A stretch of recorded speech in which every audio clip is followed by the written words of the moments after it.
ससुराल की ऊंची आवाज। सास और बहू का रिश्ता एक ऐसा रिश्ता है जिसमें नोक झोंक होना बड़ी आम सी बात है। लेकिन अगर सास के साथ साथ घर के बाकी सदस्य भी बहू के लिए ऐसे ही हो जाए तो बेचारी बहू आखिर कहाँ जाएगी। ऐसी ही कुछ कहानी है महिमा की, जिसकी सास तो उसे हर बात पर ताने देती ही है, लेकिन उसके ससुर जी और देवर तो उसे ताने देने में उसकी सासू माँ से भी आगे हैं। तो चलिए देखते हैं। हे भगवान, देखो तो जरा घर का क्या हाल बना रखा है। पता नहीं, मुझे तो समझ में नहीं आता। तो घर को कभी साफ करती भी है या नहीं करती? बस जब देखो पूरा दिन या तो कभी टीवी देखती रहती है या इस फोन में लगी रहती है। लेकिन मम्मी जी, मैंने अभी तो सारा घर साफ किया है और आज तो मैंने अच्छी तरह घर की डीप क्लीनिंग की है। अच्छे से पता है मुझे तूने घर की कितनी डीप क्लीनिंग की है। और सोफे के नीचे देख, कितनी ज्यादा गंदगी हो रखी है। बस ऊपर ऊपर से घर की सफाई कर दो, हो गया काम। अगर मैं तुझे टोकू नहीं ना तो तू तो घर का एक भी काम ना करे। अरे अभी तक नाश्ता बना या नहीं? कितनी देर से यहाँ पर नाश्ते के इंतज़ार में बैठा हुआ हूँ। देख लिया, वहाँ पर तेरे पापा जी कितनी देर से खाने के इंतजार में बैठे हैं। मुझे तो लग ही नहीं रहा कि तूने अभी तक नाश्ता बनाना शुरू भी किया होगा। सच सच बता। नहीं मम्मी जी, वो मैं आज डीप क्लीनिंग कर रही थी ना, तो सफाई करने में ज़्यादा समय लग गया। मैंने पराठे के लिए स्टफिंग बनाकर तैयार ही रखी है, बस अभी गर्मा गर्म पराठे बनाकर लाती हूँ। बस हर चीज़ में तेरे बहाने सुन लो। जल्दी से नाश्ता बना कर ला। तुझे पता है ना तेरे ससुर जी से बिल्कुल भी भूख बर्दाश्त नहीं होती। जी जी, अभी लेकर आती हूँ मम्मी जी। महिमा जल्दी से पराठे बनाकर सभी के लिए डाइनिंग टेबल पर सर्व करती है। किसने बनाया ये इतने गंदे पराठे? जिंदगी में पहली बार पराठे बनाया है क्या? ना तो इनके अंदर नमक डाला है ना मिर्च। वो पापा जी, आपको ज़्यादा मिर्ची से एसिडिटी हो जाती है ना, तो मैंने मिर्ची थोड़ी कम डाली थी। पराठे अच्छे नहीं बने क्या? अच्छे? इन्हें खाकर तो किसी भी चीज़ का टेस्ट ही नहीं आ रहा है। पता नहीं आप अपने घर से कुछ सीख कर आई भी हैं या नहीं। जो कुछ भी बनाती हो हमेशा खाकर मूड खराब होता है। और नहीं तो क्या, शादी से पहले तेरी माँ ने तुझे कुछ बनाना सिखाया भी था या नहीं? अरे इसे कुछ सिखाया होता तो आज इसका ये हाल थोड़ी ना होता।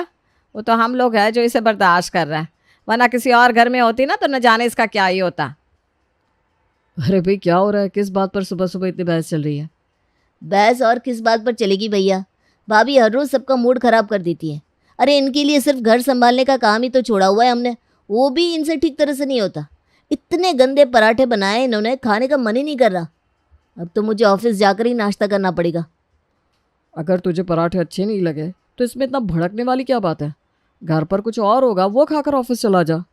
अरे रहने दो भैया, मुझे नहीं खाना कुछ भी। वरुण मुंह बनाकर अपने ऑफिस के लिए निकल जाता है। देख लिया ना, तेरी वजह से मेरा बेटा भूखे पेट ऑफिस गया है। किसी दिन कुछ ढंग का बना नहीं सकती क्या? जब देखो तब कभी तेरी वजह से मेरा वरुण भूखा रह जाता है, कभी तेरे ससुर जी खाना नहीं खाते। अरे माँ, बस भी करो। मैं भी तो पराठे खा रहा हूँ, मुझे तो इनके स्वाद में कुछ बुरा नहीं लग रहा। अब उसे बाहर का चटपटा खाने की ऐसी आदत लगी हुई है कि उसे घर का खाना अच्छा ही नहीं लगता। इसमें महिमा की क्या गलती है? मैं ऑफिस जा रहा हूँ, शाम को घर आने में थोड़ी देर हो जाएगी। ये कहकर वेदांत ऑफिस के लिए निकलता है। थोड़ी देर बाद, मुझे आज शाम को अपनी सहेली के घर पर जाना है, तो मेरी पीली वाली साड़ी प्रेस कर दे। और अपनी आदत के चक्कर में उस पर प्रेस करना भूल मत जाना। नहीं नहीं माँ जी, आप चिंता मत कीजिए, मैं आपकी साड़ी प्रेस कर दूंगी। महिमा शाम के समय अपनी सास की साड़ी पर प्रेस करने लगती है, लेकिन तभी अचानक से उसे अपनी सास के चिल्लाने की आवाज़ आती है। हे भगवान, ये तो माँ जी की चिल्लाने की आवाज़ है। क्या हो गया उन्हें? अपनी सास की चिल्लाने की आवाज़ सुनकर महिमा जल्दी से उनके पास जाती है। क्या हुआ माँ जी, आप ठीक तो हो ना? अरे कुछ नहीं, वो वहाँ पर कॉकरोच घूम रहा था। सफाई ठीक से नहीं करती हो ना तो घर में कॉकरोच ही घूमेंगे। एक मिनट, ये जलने की बदबू कहाँ से आ रही है? तू मेरी साड़ी पर प्रेस कर रही थी ना, कहीं मेरी साड़ी जला तो नहीं दी? हे भगवान, वो ना एकदम से आपकी चिल्लाने की आवाज़ सुनी तो मैं यहाँ पर आ गई। अरे तो अब यहाँ पर खड़ी खड़ी मेरा मुंह क्या देख रही है? मेरी साड़ी तो तूने जलाई दी है, अब क्या इस घर को भी आग लगाएगी? जाकर जल्दी से प्रेस बंद कर। महिमा जल्दी से जाकर प्रेस को बंद करती है। साड़ी तो प्रेस की वजह से बुरी तरह जल गई थी। वो साड़ी को बाहर लेकर आती है। उसी वक्त उसका देवर भी ऑफिस से आ जाता है। कम वक्त कहीं की, जब तक दिन में कोई नुकसान ना कर ले तब तक तेरे कलेजे को ठंडक नहीं मिलती ना। इतनी महंगी साड़ी लेकर आए थे ये मेरे लिए, तूने 1 मिनट नहीं लगाया इसे जलाने में। अब क्या इसके पैसे तेरे मायके वाले मुझे देंगे? अरे क्यों उनके मायके वालों का नाम लेकर मूड खराब कर रही हो माँ? एक भी चीज़ संवारनी तो आती नहीं इनको, बस हर चीज़ को बिगाड़ने पर तुली रहती हैं। लेकिन मैंने जानबूझकर मम्मी जी की साड़ी नहीं चिल्लाई। वो तो मुझे उनकी चिल्लाने की आवाज़ आई तो मैं एकदम से यहाँ पर आ गई। इस चक्कर में मुझे प्रेस और साड़ी का ध्यान नहीं रहा। वैसे भी तुझे ध्यान रहता है किस चीज़ का? अब मेरी साड़ी का सत्यानाश तो कर ही दिया है। जा जाकर रात का खाना बना। यहाँ पर खड़े होकर तेरी शक्ल देखती रहूंगी तो रात का खाना भी नहीं खाया जाएगा मुझसे।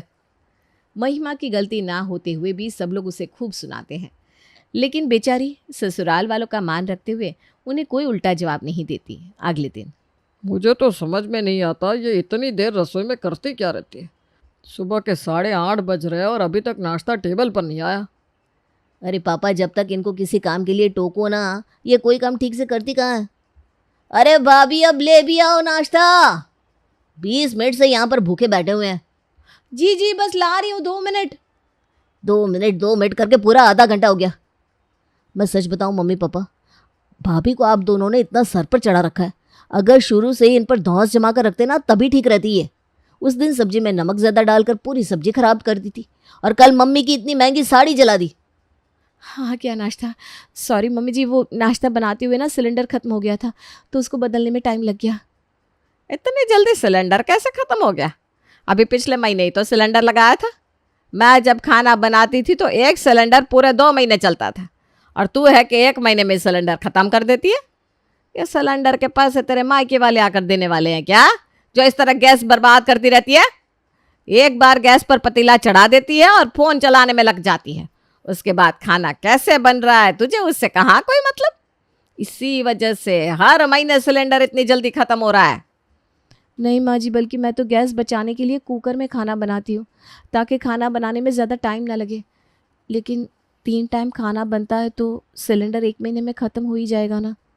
आपको ज़रा भी शर्म नहीं आती ना मम्मी पापा से बहस करते हुए? छोड़ो, मेरा आपसे बहस करने का कोई मूड नहीं है। मैंने आपको बोला था ना कि सुबह में गर्म दूध पीऊँगा। कहाँ है दूध? वो बस गैस पर गर्म होने के लिए रखा है, अभी लेकर आती हूँ। महिमा जल्दी से वरुण के लिए गर्म दूध लेकर आती है, लेकिन वरुण इतनी जल्दबाजी में दूध पीता है कि उसका मुंह जल जाता है। आ पूरा मुंह जल गया मेरा। जब पता था कि दूध इतना गर्म है तो मुझे पीने के लिए दिया ही क्यों? मुझे दूध ठंडा करके भी तो दे सकती थी। इस कमबख्त से ना कोई काम ठीक से करने की उम्मीद ही नहीं कर सकते बेटा। तेरा मुंह ज़्यादा तो नहीं जला ना? वो तो शुक्र है भगवान का कि ज़्यादा नहीं जला, लेकिन इनका बस चलता तो जला ही देती। मैंने बताया तो था वरुण कि ये दूध बहुत गर्म है, इसीलिए तो मैंने तुम्हें दूध पीने के लिए ये कटोरी भी दी थी, लेकिन तुमने जल्दबाजी में एकदम से गर्म दूध पी लिया। अब भला इसमें मेरी क्या गलती? अरे बहू, किस बात में तेरी गलती होती है? हाँ भाई, गलत तो हम हैं जिन्होंने तुझे अपने घर की बहू बना लिया। कहा था शर्मा जी ने कि इनके साथ अपने बेटे का रिश्ता मत जोड़ो, लेकिन हम ही बेवकूफ़ थे जो हमने उनकी बात नहीं सुनी। अरे क्या चल रहा है यहाँ पर सुबह सुबह? इतना सीरियस माहौल क्यों बना हुआ है भाई? होना क्या है भैया, भाभी ने मुझे जानबूझकर इतना गर्म दूध पीने के लिए दिया कि मेरा मुंह जल गया। थोड़ा समझाओ अपनी पत्नी को, घर के काम में थोड़ा तो ध्यान दे। महिमा का तो घर के काम में पूरा ध्यान है, लेकिन बेटा तेरा कभी किसी काम में ध्यान नहीं रहता। अपनी प्लेट में ध्यान से देखो, उसने दूध पीने के लिए तुझे अलग से कटोरी दी हुई है कि नहीं? 1 मिनट फ़ोन साइड में रख कर देख लेता तो तुझे अच्छे से सब नज़र आ जाता। तू तो पूरा जोरू का गुलाम बन गया है। इसके खिलाफ एक बात नहीं सुन सकता ना?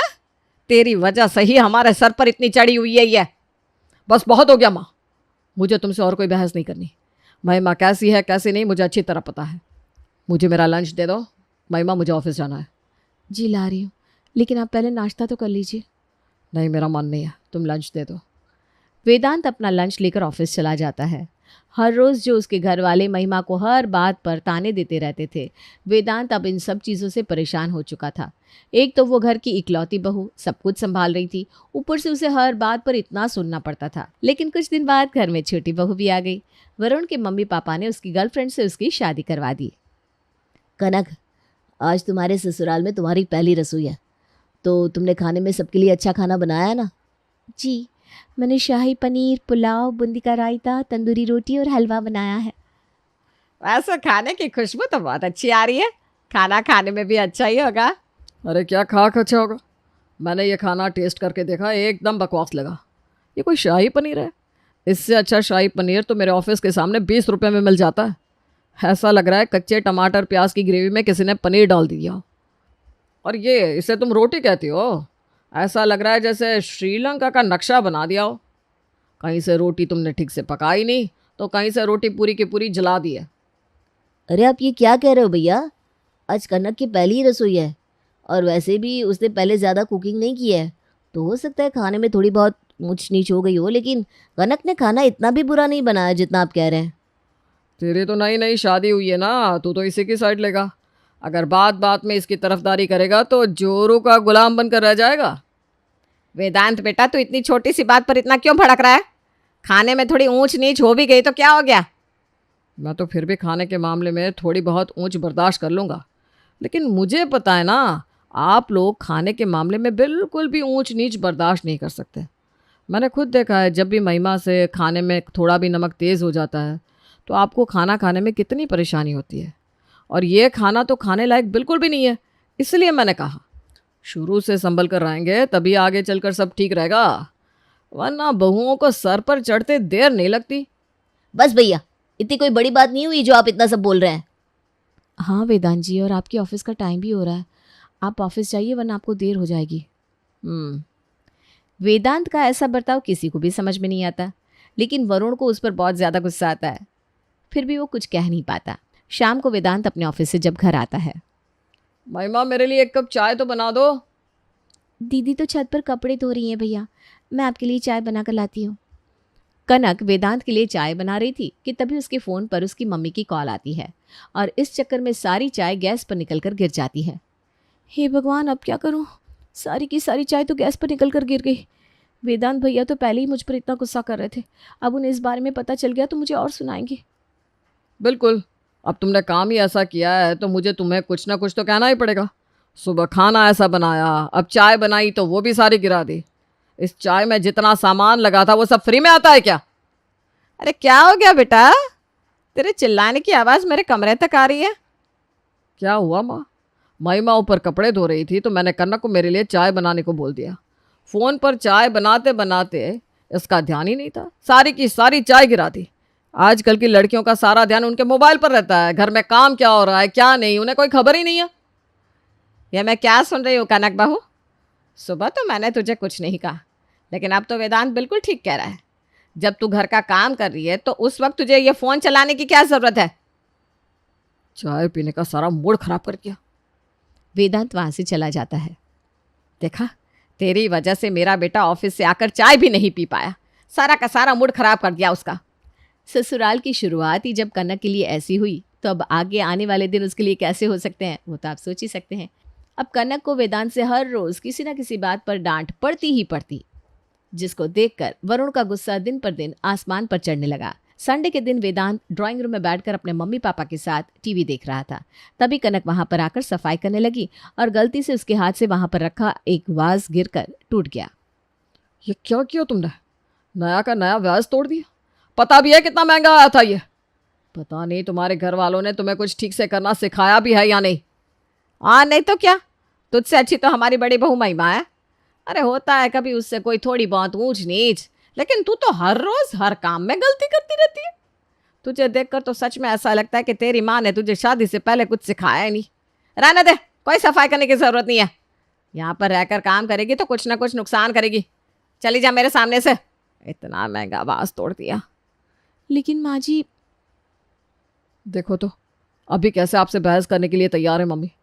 मम्मी ने बोला ना जाओ यहाँ से, तो ये लेकिन वेकिन करने की कोई ज़रूरत नहीं है। सबकी बातों से कनक की आंखों में आंसू आ जाते हैं। वो रोते हुए अपने कमरे में जाती है जहां वरुण हेडफोन लगाकर गाने सुन रहा था। कनक के कमरे में आते ही वरुण की नज़र उस पर पड़ती है। अरे क्या हो गया कनक, तुम इस तरह रो क्यों रही हो? सच सच बताओ, तुमसे किसी ने कुछ कहा क्या? किसी और का तो पता नहीं, लेकिन आपकी भैया न जाने उनको मुझसे क्या प्रॉब्लम है। मेरी छोटी सी गलती पर भी मुझे हमेशा इतना डांटते हैं। कभी कभी तो मुझे लगता है वो जानबूझकर मम्मी पापा को मेरे लिए उकसाते हैं। तुम ठीक कह रहे हो कनक, मैं भी बहुत टाइम से ये नोटिस कर रहा हूँ, लेकिन अब बस बहुत हो गया। अब तो मुझे भैया से बात करनी होगी। वरुण वेदांत को ढूंढते हुए उसके कमरे में जाता है। आपको नहीं लगता भैया कि आप कुछ ज़्यादा ही कर रहे हो? क्या मतलब? देखिए, घुमा फिरा कर बात तो मैं करूँगा नहीं, आज आप मुझे साफ साफ बता दीजिए कि आपको कनक से आखिर प्रॉब्लम क्या है। अरे ये तेरी बीवी है, मुझे उससे भला क्या प्रॉब्लम होगी। अच्छा, अगर आपको उससे कोई प्रॉब्लम नहीं है तो क्यों हर वक्त हर छोटी छोटी चीज़ में उसकी गलतियां निकालने पर तुले रहते हो? मैं अच्छी तरह जानता हूँ, मम्मी पापा को उसके खिलाफ आप ही उकसाते हो। आखिर दिक्कत क्या है आपको उससे? ये सवाल तुम मुझसे पूछते हो, उसके बजाय एक बार अपने आप से पूछ लो। क्या मतलब? मतलब ये कि पहले मुझे तू ये बता कि तुझे अपनी भाभी से क्या प्रॉब्लम है। ये तो मैं भी अच्छी तरह जानता हूँ कि उसकी गलती ना होते हुए भी तू जानबूझकर उसे कुछ न कुछ बोलता है, और तेरी वजह से ही मम्मी पापा फिर उसे 4 बातें और सुनाते हैं। चल, मम्मी पापा की आदत है, वो अपनी बहुओं को कुछ कहे बिना नहीं रह सकते, लेकिन तू तो उसका देवर है, तुझे तो इन सब मामलों में उसका साथ देना चाहिए। और तू है कि जानबूझकर मम्मी पापा को उसे कुछ कहने के लिए उकसाता है। अब जब वही मैंने कनक के साथ कर दिया तो तुझे बहुत बुरा लग रहा है। वेदांत की ये बातें सुनकर वरुण के पास उसे देने के लिए कोई जवाब नहीं था। तभी महिमा वहाँ पर आती है। अरे क्या बात है, आप दोनों इतने सीरियस सीरियस क्यों हो? और तू यहाँ पर इस तरह चुपचाप क्यों खड़ा है? क्या हुआ? कुछ नहीं भाभी, जो बहुत पहले हो जाना चाहिए था वो आज हुआ। मुझे माफ़ कर दीजिए भाभी। मेरी वजह से मम्मी पापा ने न जाने आज तक आपको क्या क्या कहा, और मैंने भी न जाने कितनी बार आपको भला बुरा कहा, लेकिन आपने कभी मुझे पलट कर उल्टा जवाब नहीं दिया। मैं बहुत शर्मिंदा हूँ भाभी, मुझे माफ़ कर दो। अरे पगले, ये सब क्या कह रहा है? माफ़ी तो उससे मांगी जाती है जो तुमसे गुस्सा हो, और मैं अपने देवर से कैसे गुस्सा हो सकती हूँ? तू तो मेरे लिए मेरा छोटा भाई जैसा है। हल्की फुल्की नोकझोंक तो सबके परिवार में चलती है, लेकिन इन नोकझोंक की वजह से कभी भी परिवार में मनमुटाव नहीं होना चाहिए। वेदांत के इस प्लान से वरुण को उसकी गलती का अच्छा सबक मिल जाता है, और बिना किसी लड़ाई झगड़े के घर में सब कुछ ठीक भी हो जाता है।